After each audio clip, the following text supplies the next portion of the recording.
వర్మ గారు అయితే ప్రధానంగా నియోజకవర్గంలో జనసేనకే ఓటేయాలంటూ పక్కన ప్రచారం చేసే విధంగా పిఠాపురంలో రాజకీయాలు అయితే రోజు రోజుకు మారుతున్న పరిస్థితి ఉంది. ప్రధానంగా దీని మీద మాట్లాడదాం. ప్రస్తుతం మాజీ ఎమ్మెల్యే వర్మ గారు ఉన్నారు. సార్ చెప్పండి, ఓ పక్కన జనసేన అధినేత పవన్ కళ్యాణ్ పిఠాపురంలో పోటీ చేస్తాను గత కొన్ని రోజులు కూడా చెప్పడం జరిగింది. మరో పక్కన చూసుకుంటే నిన్న పిఠాపురంలో ఉన్నటువంటి జనసేన ఇన్ఛార్జ్ కాకినాడ పార్లమెంటు అభ్యర్థిగా పోటీ చేస్తారని నిన్న పవన్ కళ్యాణ్ మళ్ళీ ప్రకటించారు. కానీ ఈ పరిణామాలు చూసుకుంటే మళ్ళీ పార్లమెంటుకి వెళ్తారని చెప్పేసి పవన్ కళ్యాణ్ కూడా కేంద్ర ప్రభుత్వం ఆదేశిస్తే వెళ్తారంటున్నారు. ఈ పరిణామాలను చూడాలి, ఎలా చూడాలి? కన్ఫ్యూజింగ్గా లేవండి కొంచెం. ఇక్కడ పవన్ కళ్యాణ్ గారు ఇక్కడ పోటీ చేస్తారు. చంద్రబాబు నాయుడు గారు మీరు అందరూ మద్దతు ఇవ్వాలని మాకు ఆదేశాలు ఇవ్వడం జరిగింది. మేము అదే పద్ధతిలో ఆయన తరపున పవన్ కళ్యాణ్ గారిని గెలిపించాలన్న ఉద్దేశంతో మా టీం అంతా పనిచేస్తుంది. తెలుగుదేశం పార్టీ కుటుంబం అంతా కూడా.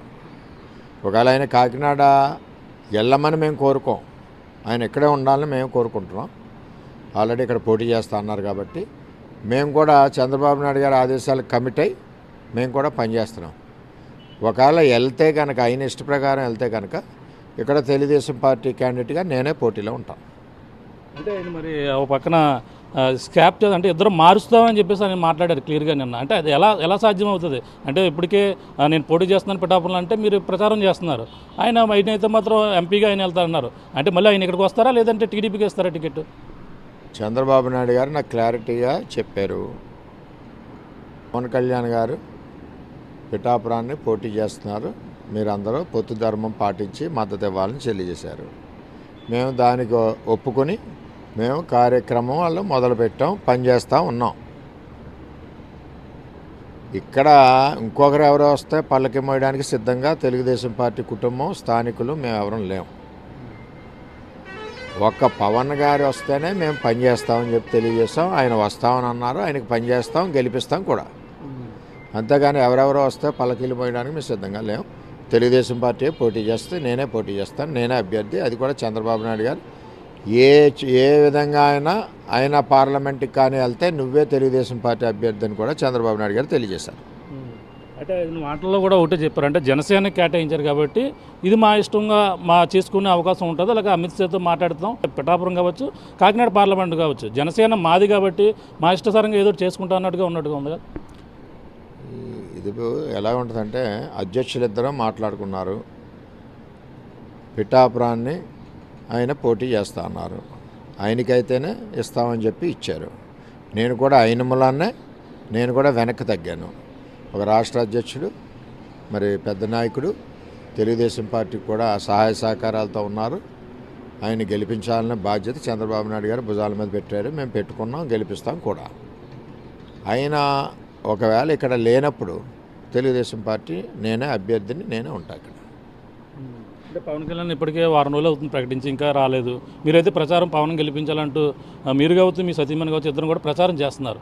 అంటే ప్రచారం ఏ విధంగా చేస్తున్నారు, అక్కడ ఏ విధంగా ప్రజలకు వివరిస్తున్నారు మీరు? ప్రచారం ఎందుకు చేస్తున్నామంటే కొంత ఇబ్బంది ప్రజల్లో ఉంది, కేడర్లో ఉంది. మరి మేము ఏదైతే పోటీలో లేకపోవడం వలన ఆ ఇబ్బందిని మేము కూర్చోబెట్టి వాళ్ళకి కౌన్సిలింగ్ ఇచ్చి లీడర్స్ని అందరినీ కూడా మన రాష్ట్ర జనసేన పార్టీ అధ్యక్షులు అడిగినప్పుడు మనం చేసుకుని వెళ్ళాలి.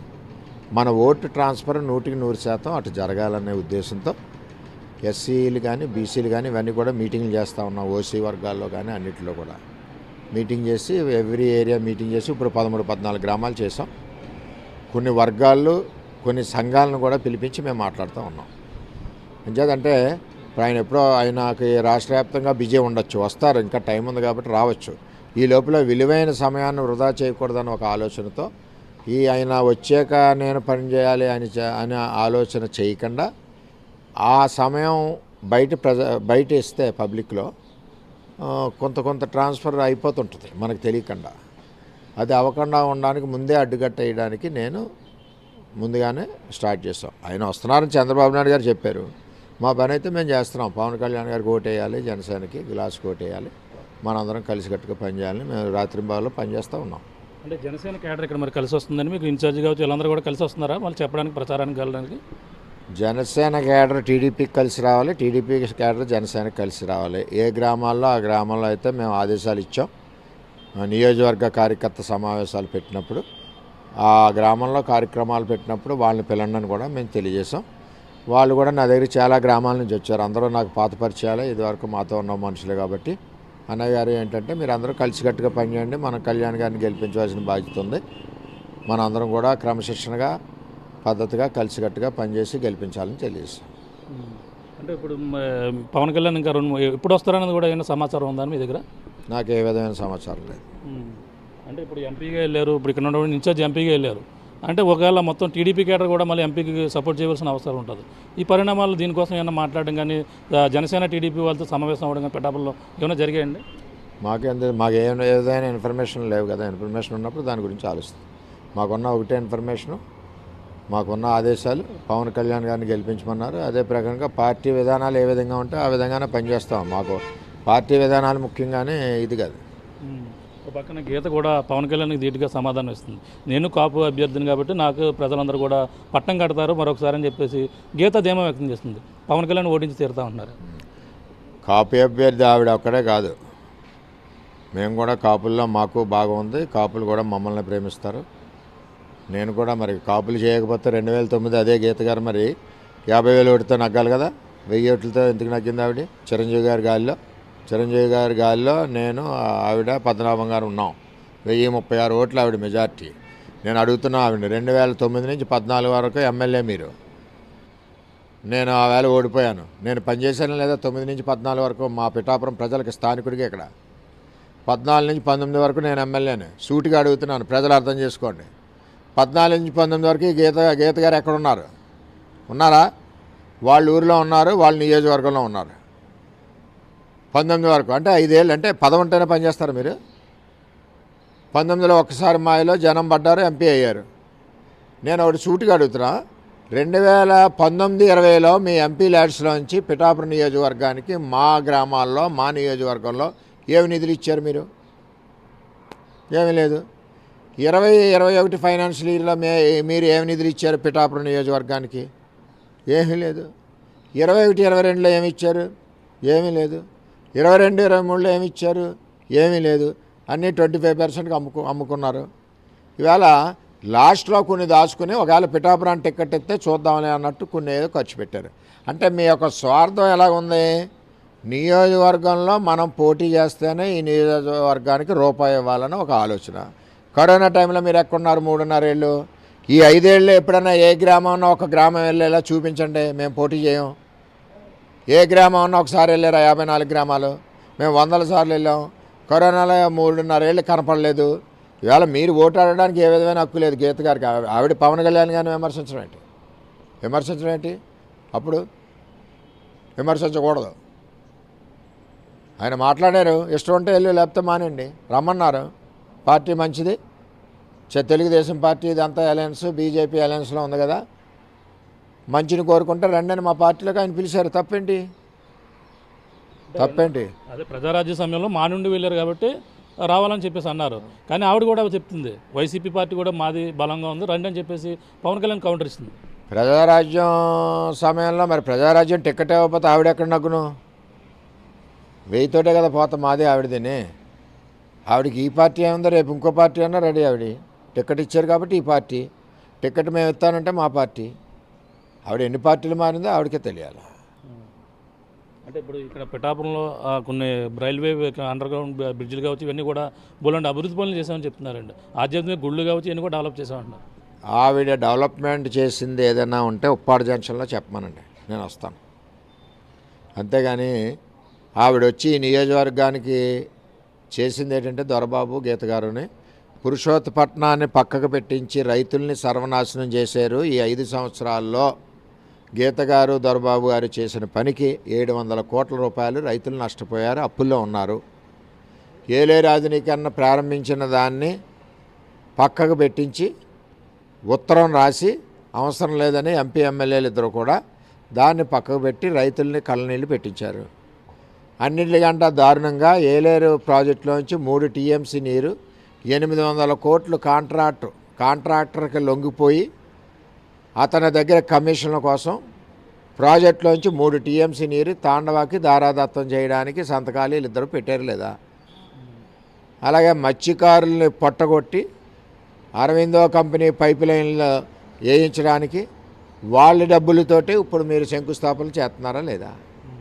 ఇవన్నీ తీరని అన్యాయం చేశారు ఈ నియోజకవర్గానికి. న్యాయం చేయలేదు వాళ్ళు. రైతు కంటతడి పెట్టి ఏడుస్తున్నాడు. ఇప్పుడు నీళ్లు లేవు, దగ్గర అన్నీ ఎండిపోతున్నాయి గ్రామాలన్నీ. ఒక చుక్క నీరు తేగల సత్తా ఉందా మీకు? మా పిఠాపురం నీరు, ఏలేరు నీరు ప్రతిపాడు పోతుంది, జగ్గంపేట పోతుంది, పెద్దాపురం పోతుంది. పిఠాపురానికి నీరు ఎందుకు ఇవ్వట్లేదు? ఇదే ఆవిడకి అవసరం లేదు. వాళ్ళ ఊరైతే ఆవిడ నీరు ఇచ్చుకుంటుంది. ఏమి చేసిందేమీ లేదు చెప్పుకోవడానికి. కానీ అసలు నువ్వు 5 ఏళ్ళలో ఏ గ్రామం తిరిగావు, ఏ నిధులు తెచ్చావు, ఎన్ని రోజులు నువ్వు పిఠాపురం నియోజకవర్గానికి వచ్చావు చెప్పమనండి. ఒక్క ఫోన్ ఎత్తిందేమో చెప్పమనండి ఆవిడని. 5 కాదు 10 ఏళ్ళలో. ఒక ఫైనల్గా మనం చూసుకుంటే పవన్ కళ్యాణ్ ఒక మాట అంటూ ఉంటున్నారు, అంటే త్యాగం చేశారు నా కోసం అని చెప్పేసి ఇక్కడ ఉన్నటువంటి ఇన్ఛార్జ్ తంగెల్ ఉదయ్ శ్రీనివాసన్ అంటున్నారు. మీ కేడర్లో కొంచెం అసంతృప్తి ఉంది. త్యాగం చేసింది మా వరం అయితే త్యాగం చేశారని ఆయన అంటున్నారంటూ మీ కేడర్ కొంచెం అసంతృప్తి ఉన్నది. దాన్ని ఎలా చూడాలి? ఆయనది 3 నెలల త్యాగం, నాది 20 సంవత్సరాల త్యాగం. అంతే, నాది 20 సంవత్సరాల త్యాగం. నాది అతను 3 నెలల త్యాగం. వాళ్ళ అధ్యక్షుడు గారు కాబట్టి ఆ 3 నెలల త్యాగాన్ని చెప్తే తప్పేం లేదు. మా అధ్యక్షుడు నా త్యాగాన్ని ఆల్రెడీ చెప్పాడు కదా, అది మేము తప్పుగా భావించాం. ఓకే, పవన్ కళ్యాణ్ ఇంకో 2-3 రోజుల్లో ప్రచారానికి మీరు మొత్తం సిద్ధంగా అవుతున్నారు? నేను ఆల్రెడీ ప్రచారంలో ఉన్నాను. ఆయన ఏదన్నా ప్రోగ్రాము రోడ్ మ్యాప్ ఇస్తే ఆ విధంగా పనిచేయడానికి కూడా మేము సిద్ధంగా ఉన్నాం.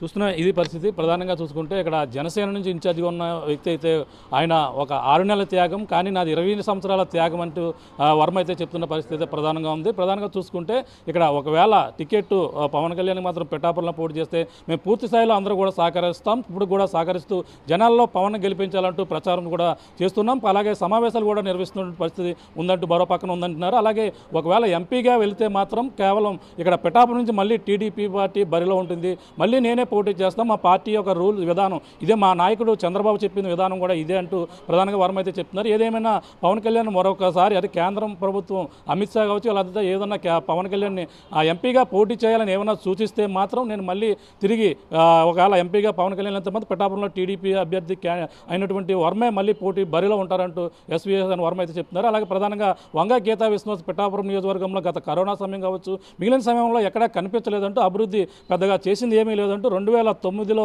ప్రజారాజ్యం పార్టీ చిరంజీవి సీట్ ఇస్తేనే ఆమె గీత ఎవరో పిఠాపురానికి తెలిసిందని, ఆమె ఇవ్వకపోతే వాళ్ళ మెగా అభిమానులు కావచ్చు ఎవరు కూడా తనకి ఏ విధంగానే తను గుర్తించే విధంగా తను గెలిపించేవారు కాదని ప్రధానంగా